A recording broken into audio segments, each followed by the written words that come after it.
Welcome back. Today, I have Jack with me again, Jack Stanley. Those of you who've been watching and listening to us, Jack is such an amazing historian and a treasure trove of information. Strangely enough, I recently purchased a photo at auction that was labeled Edison's Experimental Room or something like that, and it was signed on there, had WKL Dixon. Of course, when I showed it to Jack, he knew everything about that. And let me see if I could get the photo up here. We could talk about it. There it is. And that's the infamous photo. There is some writing at the bottom, and unfortunately the scan didn't get it, but I'll leave the description up to you, Jack. Well, it's the music room. And hello, everyone. It's nice to be here again with you. It's the music room, which was the third floor at the main laboratory building. And that's where they did the experiments. And Dixon, of course, is so very important in motion pictures. He was a photographer, and he took lots of photographs all over and actually put out a book of various pictures of stuff dealing with Edison. And this is one of them that was in that book, actually. And it's a very, very famous picture. You can see cylinders all over the place, wax cylinders, and various horns and phonographs and pianos and various instruments. I think even an organ. A tinfoil machine in the back on the second shelf. I'm not quite sure why. Why, but it is there, and which one it is.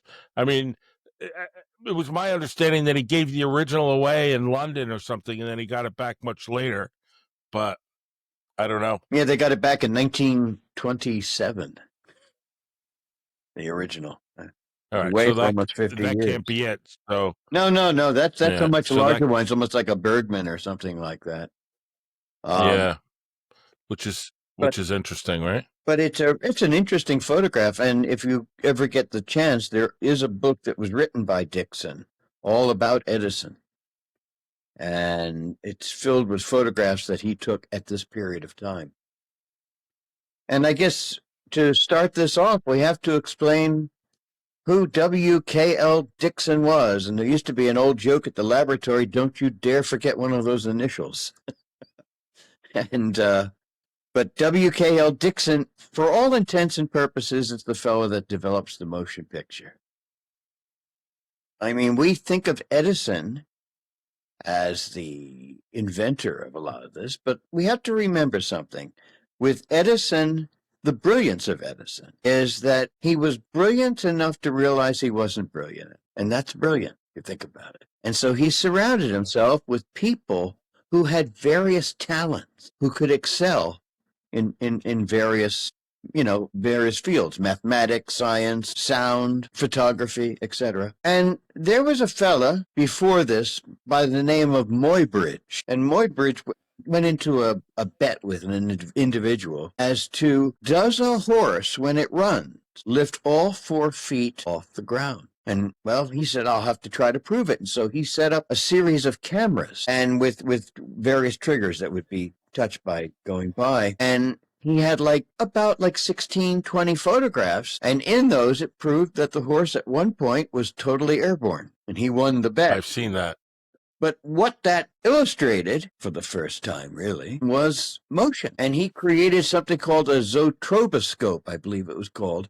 It was a circular thing, and you'd spin it around, and you could watch that horse run. And that was the first kind of form of motion. He went to Edison, actually, a number of years later, and said, we should mix my invention with your phonograph. And Edison basically said, no, it would never work. No. And so Muybridge left. The world, the smoke from Edison's cigar was still whirling around after Muybridge walked out the door and Edison said, I have enough. Oh, sure. Yeah.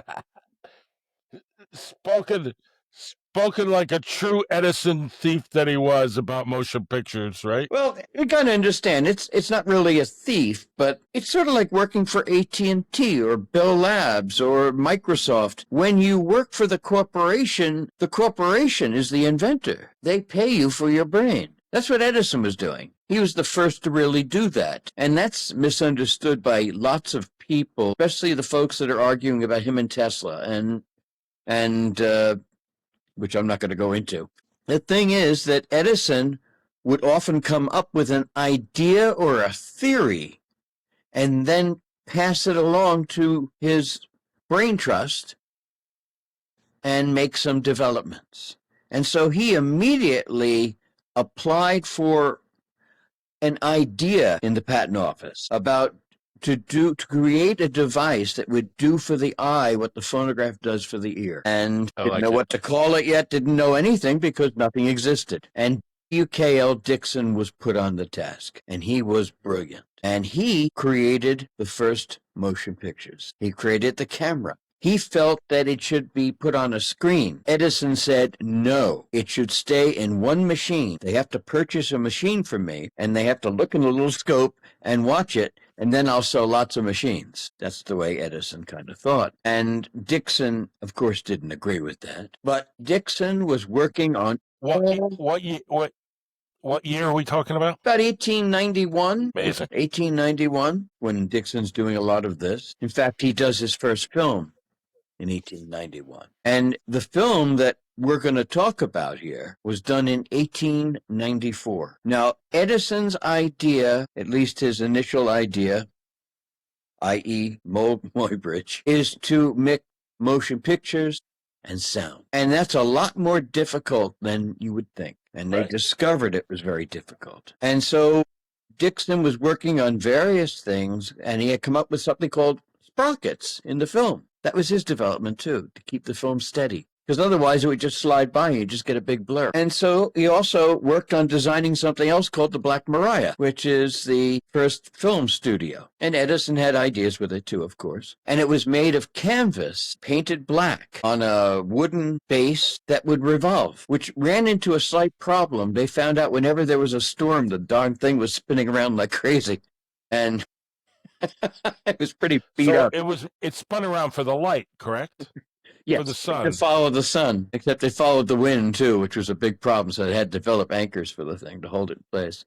But in this room is where they filmed this. And we often thought for years you'd see this film of these two guys dancing and a fellow playing the violin. But there was never any sound. And according to just about everyone, the recording was lost. And this is where it starts getting interesting. In 1995, three of us, Peter Dilge, myself, and Jerry Fabris, who was the curator of sound recordings, went into the vault down below. We were just looking at stuff and taking a little tour. And we came to a cigar box. And on it, it said Dixon Vial Film. And we looked inside it, and it was a cylinder broken in 3 pieces. And we were surmising, because we weren't sure, this might be the sound recording for that film, which is amazing if it was true. Of course, the cylinder was smashed up and was put back in its place in its cigar box. It's interesting because Edison always put things in cigar boxes because he was always smoking cigars. He had cigar boxes filled with all kinds of this, that, and everything else. I was a observer in this whole thing. I am not a participant in what would happen next. But I was there when we were all looking at it and talking about it. And the spark was kind of lit. And Peter was rather excited about it, and Jerry was rather excited about it. And eventually, just explain who they are. Peter Dilge is a sound recording. Oh God, he's everything. He's brilliant. As I say, he's been a friend of mine for like 45 years. So was he employee there, or no? He was a volunteer. He was a volunteer who would make recordings for when we recorded Les Paul, and we recorded Christopher Lee, and we recorded a number of other people. He always did the recordings, and he did a lot of stuff on his own. He recorded Hillary Clinton, and he's done so much, and he's advanced our knowledge so much on the history of sound recording. Brilliant guy, and a dear friend who I admire and have always been influence. And Jerry, the other person was Jerry Fabris. Jerry Fabris was the curator of sound recordings at Edison. He was the fellow that had control over the cylinders, the discs, the stampers, everything dealing with sound recording. And both of these gentlemen were dear friends, and I always enjoyed their company. Jerry and I used to sing together sometimes. We actually made a couple of cylinders singing, and Peter said he's going to find a recording of it, which will be kind of fun. But nonetheless, I was at that point at the Edison National Historic Site. I worked there for 2 years. And after I was gone from there, in 1998, I believe, Okay. they decided to record the early original cylinders that were done in Little Menlo in England. Colonel, what was his name? Colonel Garrard, who did all the recording in England of Gladstone and Sir Arthur Sullivan, etc., stuff like that. And they decided they were going to go to the Lincoln Center recording department in New York. And they did all these copies of the recording. And Jerry brought the broken cylinder with him in whatever box it was in. And I'm sure it wasn't in the cigar box anymore. I'm sure it was put into a very safe receptacle. But the problem was they recorded the other stuff perfectly. But what do you do to get this broken cylinder together? And you got to remember, it's very delicate. It's very old. It's from 1894. And so, as Peter put it, I was sitting in the car, and he said I had gone to the dentist the day before and had a cap put on my tooth. And he said I was chewing gum. And he said as I was sitting in traffic, the gum kept getting stuck to the cap of his tooth. And he said at that instant, he had an idea. He said, maybe the gum will hold wax together. And this is brilliant. And so he said he had a piece of a cylinder, nothing historic, and he broke it in half and took out a little piece of gum and put it over there and put the two pieces together. And he said, they stuck. And he said, I could wipe it off. And he said, that's such Edison thinking. Yes, of course. You know what I mean? That's the amazing thing. Like Peter he's one of the crazy people that do the most amazing things. And you have to be a little bit off center sometimes to think of these things. And so he said to Jerry, I got it. We will take the gum and put it together. Now, what this recording is what we think is Dixon playing the violin, and it only runs for like 15, 16 seconds, and two guys just dancing. And of course, there's an announcement in the beginning, is everyone ready, blah, blah, and then they record. And then you can actually hear, probably not in the filtered ones that they put out now, you can hear the projector running out of the film going, stop, because it's a short little thing, and it moved pretty fast to get kind of good quality. But I find what Peter does is as inventive and as unique as the film itself. And you know something? This never been talked about. There's not a mention of this. Peter just said, I just didn't mention it. He said, but I think it's the greatest thing I've ever done. And I said, I agree. This is brilliant. So they put the cylinder together in the library there, the sound recording library there. And he put it on the cylinder, and he had his own electronic playback head that had play in it, because a lot of times those records, they don't go exactly steady. They're a little like off here and there. Right. And so he hooked it up, and they said, just to make sure, they did it again. And it obviously hadn't been played much at all. Because how many times you're going to play it? You know, like beforehand, it was in very good shape. And maybe they broke it right away. You know, so many times I buy, especially the black wax cylinders, the old one, especially the old Amberolas, even more so. You look at them, they crumble. And so I figured the old man, Edison, probably put it in a cigar box to save it, because it is the first sound recording with a film that's in time. The first. I mean, it's really incredible when you think of this. It is. It absolutely. So is the video, which we're going to play for you all in in a few moments. And you can hear people talking in the background.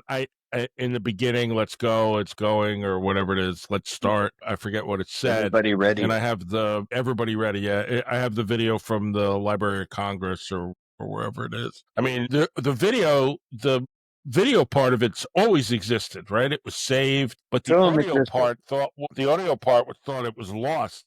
throughout time. And here these guys are wandering around. Wandering around's a big term. In the archives of at the Edison Museum or the historic site or wherever, and they come across a cigar box that no one's ever heard before, or looked at it, or never even thought of opened it. before. It was known to exist. It was in an inventory in 1964. Okay. And probably beforehand, but that's as far as it went. And for myself, I didn't even know it existed. Jerry did, because of course he was the curator. And he pulled it down and said, this might be. Because nobody knew. Nobody knew if that was the recording that went with that film. They found me. Okay. Because the ambulance. They always find me. But nonetheless, as I said, I was just an observer. I had nothing to do with this. I didn't make a discovery. It was just something I saw. I saw it in the cigar box. That was so amazingly fascinating to see. And it was just the three of us. I mean, that's an amazing story. How does it get to the next step? How does it get to where someone plays it with the film for the first time, to be sure? That was done in the library at Lincoln Center. So you had the video as well. Well, they didn't need the film because they can just match it up eventually. Right. And so the whole idea was recording it. They were recording all the other brown wax cylinders that Edison had from the Colonel in Little Menlo, and Prime Minister Gladstone and others like that. There was all those cylinders were re-recorded by them, and this is important stuff because this preserves it. And it was fortunate that Jerry brought it, and it was absolutely mind-numbing how brilliant Peter was in developing this simple, very Edison-like fix, taking little pieces of gum and holding it together. I mean, and by doing so, he rescued the sound of that film. Maybe we could just play a little clip, one little clip for it now. It seems like the perfect time to me to put that on. I hopefully got it in the right spot.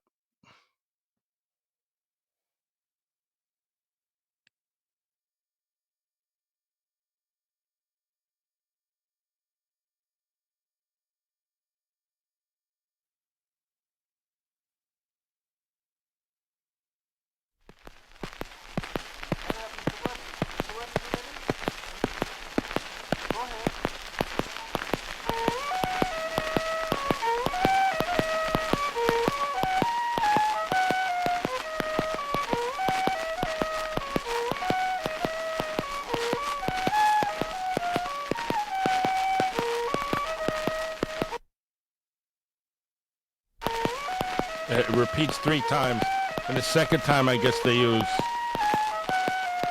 Yeah, they do a declicker, I think.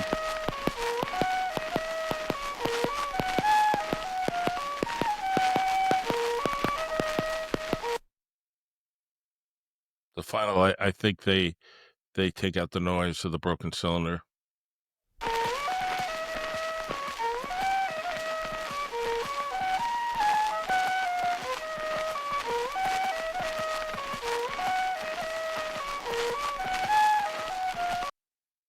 So that horn, that's the same horn that's in the picture? Or you think it is? I don't think so. I don't. So I wonder where that horn disappeared to. I mean, that's you got to remember it's 1890s. They had an opportunity for many years to throw stuff out. Yeah, I guess that's true. You kind of wonder. It's an amazing thing, though, that recording and that film are back together and will be for perpetuity. And it was all due to a stick of Wrigley's chewing gum. The next time you bite into a little stick of Wrigley's gum, just think of what you can do with a stick of gum. I mean, that's the brilliance. It's just thinking outside of the box, which is everything about Edison and everything that we should do today. Do things different. Try things different. You don't want to be too anal on things. You want to just kind of look in different ways. And of course, Edison and Dixon had a parting of the ways because they didn't agree. But to WKL Dixon, who was born in 1860 and died in 1835, right, He did a yeoman's share of the motion picture. The other thing that's interesting about, of course, Dixon went to Biograph. He also invented another system of basic cards that would flop, and you would just turn a crank and you could just watch motion. It was something else he developed. He was very inventive when it came to motion pictures and stuff. And of course, he was pretty devastated that Edison didn't see his vision. But Dixon talked about the amazing things that film is going to do. And he said in the future, someday, they will be taking pictures in Mars and showing it to people. And by golly, we do that. Think about that. I mean, truly a great visionary. Went to Biograph. He developed a studio with glass tops so they could film. He filmed the first motion pictures of a new coming president, William McKinley. That was done by Dixon. He did all kinds of stuff in England, all over. He was involved in it. One last thing to mention, it was kind of fascinating. In 1929, Edison was honored for his work in motion pictures, and he was presented with 2 books. And as I was looking at the books in his personal life, I noticed he put a picture of Dixon in the book, interest, because he knew, as well as Dixon did, that the invention, the development, a good deal of it was Dixon. But of course, Edison, he was the head guy. He took the credit, basically. And eventually he would hire someone to replace Dixon, in a sense, and as a director, and that was Edwin Porter. And Edwin Porter would do The Great Train Robbery and that infamous recording of Topsy the elephant. They're still saying Edison killed the elephant, which he didn't. But Porter would become very, very important in the development of motion pictures. And if you think about it, Biograph, which Dixon was in from the beginning, took in a fella to work with them. His name was D.W. Griffith. And of course, before long, he changes the world with motion pictures as well. So WKL Dixon, a name not well known. Very few people know it. So very important in the history of motion pictures. And his creation, his development is once again reunited, thanks to the brilliance of Peter Dilge and Jerry Fabris. Well, you were lucky to be there. That's all I could say. It's I consider myself blessed to have been there when we were sitting there talking about it, looking at a cigar box. It's just so fun. well, I'm really glad we can memorialize that story and save it for all of us who are Edison fanatics. Yeah. And Peter really needs to get an award for this. I really think that he did something truly incredible. I think we're going to have to coax him to get him on, even if we do it by he can talk just audio if he doesn't want to do video, because I'm sure he has many, many, many stories of He things he does. found and recorded. We, as I said, we were sitting on the phone for 2 hours just talking because we work at the same kind of wavelength in the sense. Right. And he said, you and I would have been working in the laboratory if we were around. I said, maybe we did. in a previous life. Who knows? And he said, do you think when we croak, we're going to meet the old man? I said, I don't know. We'll find out. Wouldn't that be something, huh? So Well, he's a fascinating, brilliant guy. And Jerry as well. He's with the Library of Congress now, working in the sound recording stuff. I mean, he's really brilliant and smart and very musical. As I said, we made some recordings together on cylinder that Peter recorded, and we had a little group we put together called Peter, Paul, and Murray. So we did one performance. That was it. But these are really great, fascinating people who look at the world slightly different, like I do. And I was always very happy in their company. That's all I need to say. Well, it's an amazing story. I'm glad we could fill in the holes of what we see. We know that we see the film available on YouTube or anywhere you want to see it. You can always come back and play our video and get to it as well. This is just as a note. Our podcast is always available on YouTube, and it's also available on audio on Apple Podcasts as well as Spotify and all the major regular audio podcasts, but video on YouTube. Thank you again, Jack, for more great moments in recovering Edison or bringing him to the next generation. And I'm glad we could deposit that story in the way it is. So, I'm very and I'm happy I glad could. that photo came to me. I knew that you were the person to ask about it, and I was right. So I'm glad to have had it. And Thank you I for sent you sharing the this. file. My pleasure. And thank you for being on as always. I thank everybody for listening.